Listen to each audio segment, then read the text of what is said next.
So most of the चीज़ें आप लोगों ने cover कर लिए है, what is e-RUPI and how it's going to use. But मैं कुछ चीज़ें मैं री-आंसर करना चाहता हूँ. तो जैसे प्रांजल ने भी पूछा कि डिजिटल ट्रांजैक्शन जो अपन अभी पेटीएम पे या यूपीआई के थ्रू अपन ट्रांजैक्शन करते हैं, वहाँ भी ऐसा ही होता है कि भाई मेरे यूपीआई अकाउंट से निकल के डायरेक्टली बैंक से आपके बैंक में पैसा आ गया. But how e-RUPI is different. तो आपको एक चीज़ बहुत समझनी पड़ेगी.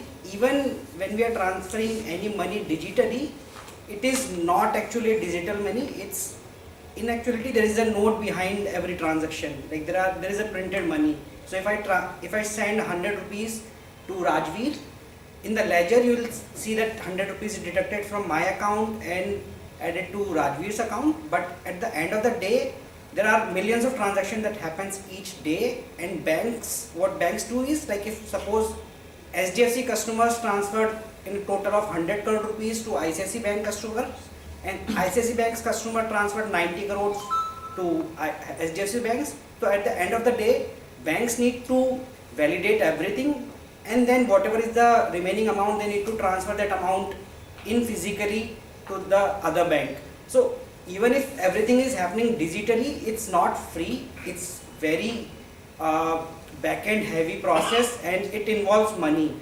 So that's how. And with respect to e-RUPI, this will not involve any banks. So right now, like, I might be wrong in banking terminologies, but in case of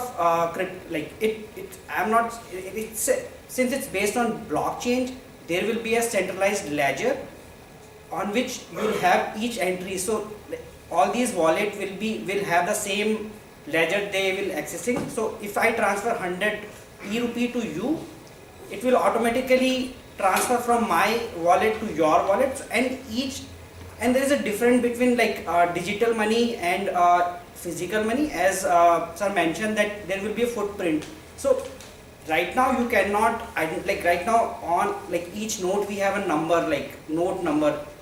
That way we can identify which note it is, and we can track that. Right now there is no way to track it, but with the digital money there will be always a address attached to it. So you can always find that rupee, that where is it right now. So, like, for example, so that is one profit, one advantage to, like, disadvantage is not for, like, public, but from the government side, that it will reduce the cost from the government.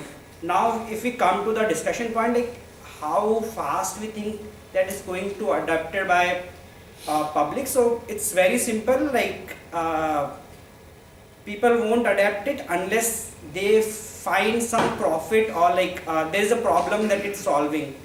So until it solve any problems, for example, like everyone mentioned, like, now we use UPI, and I think the major use case of UPI is like carrying the cash, and like if you need to pay 10 rupees or like 70 rupees, you don't have change. That's, I think, the main reason we picked up these UPI, all these apps. So similarly, we need some use cases where it can solve a problem for a mass. So one use case I recently found is foreign remittance. So right now India is like one of the major country which receives a lot of foreign remittance. And what happens in the foreign remittance, like, whoever is your client, they need, like, whatever currency they have, they need to transfer it to you, and then there is a conversion rate, and there are a lot of players in between. Like, they can use a banking system, they can use a Western Union type players, and it's a time consuming process, because, like, if you have like a bigger client, you have a lot of cash which will stuck in the pipeline for few days, and then you receive, and then you have to pay conversion fees and all sort of fees. But if there is a simple way where your client can directly buy e-RUPI from RBI's wallet and then transfer that wallet to you, that money to you, it will save a lot of time, because everything happens instantly when we talk about digital currencies. It's not that it will take X number of days.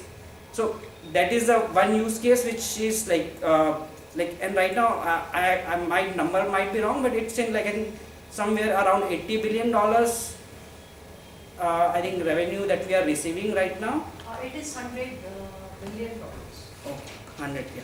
So now it's $100 billion. So it's a like very big amount that we every year we receive from different countries. So that's one use case, and there like I hope in future there will be other use cases as well. Like everyone, like we have already covered, it will save us from the fake money, because now we know where money is coming from, and know like blockchain currencies are designed such way that you not everyone can generate it. Like whatever the system, and there's one more thing. So blockchain, whatever is the blockchain currency is, like there is a smart contract. So government can, like right now subsidies, when government gives some kind of subsidies, it's really hard to execute for each section of the case. Like but in case of blockchain, like this digital rupee, government can have special allowances for a set of peoples, or they can have a different programs which can help people to, like it's possible that they can buy something in X% discount without doing this on a physical layer. Like they can directly launch this on our like digital currency app itself. So we don't have to. So these are the basic like advantage. One concern I always, like everyone always have, like when we moved to UPI, we were like, okay, like if I'm transferring 100 rupees and if you are not receiving it, even nowadays if you go to Bhajiwala and you buy 100 rupees, sometimes they don't get message and it gets messy. Similar thing may happen, and security will always be concerned, because even if you look at the current cryptocurrency market, it's slightly different from the cryptocurrency market, since it is centralized, not a decentralized system. But there can be like very big fraud that can drain you from the money. So whatever the app government is launching, we can just like hope that it's as good as like our current system that we have in place. So that's one worry everyone has in their mind, like you might won't keep 10 lakh rupees in your wallet. So yeah, Thank you. thank you.